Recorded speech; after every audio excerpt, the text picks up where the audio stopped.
Hey there, thanks for joining me today. I want to talk about something that has been on my mind lately: why US presidents never attend British royal coronations. This is actually a long-standing tradition that has more to do with history and practicality and a little bit of politics. That said, the current US President Joe Biden will not be attending the coronation of King Charles this week despite the fact that he was invited. He will send his wife Dr. Jill Biden to represent him. As you probably know, the US and the UK have a close relationship that dates back to World War II, when they fought together against Nazi Germany and Japan. They share a common language, culture and values, and they cooperate on many issues such as trade, security and diplomacy. They also have a fascination with each other's royalty.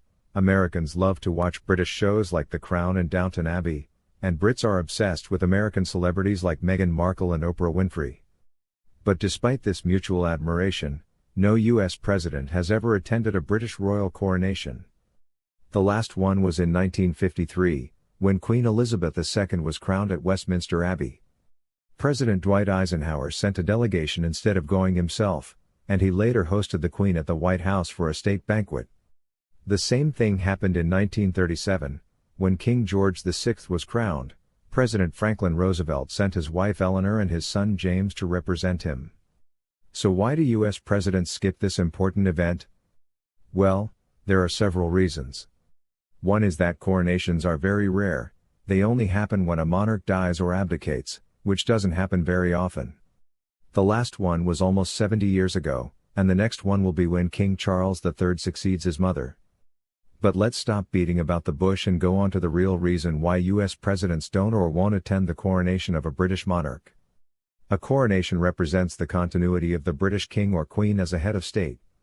This time around, it's King Charles taking over as head of state from his late mother, Queen Elizabeth II, who reigned as head of state for several decades.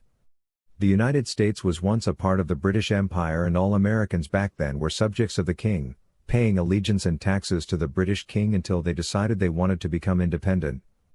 The king would not let his empire just break up, and a bitter war was fought, with Americans fighting for independence while the king was fighting to crush the rebelling Americans and keep control over them and over their land. Eventually, after fierce battles, losses and bloodshed, the rebelling Americans won the war against the king and declared their country independent from the king and monarchy. America gained independence and became a republic in 1776.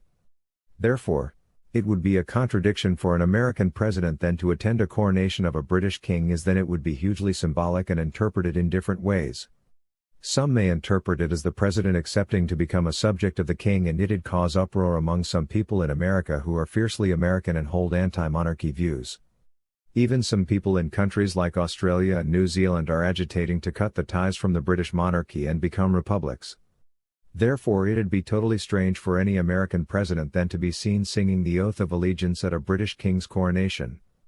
That's the reason American presidents never attend the coronation of British kings or queens.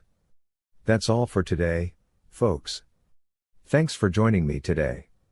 If you have any comments or questions, feel free to leave them below. You can also post your opinions and reflections. Also, don't forget to subscribe to my channel for more updates on current events and culture. See you next time.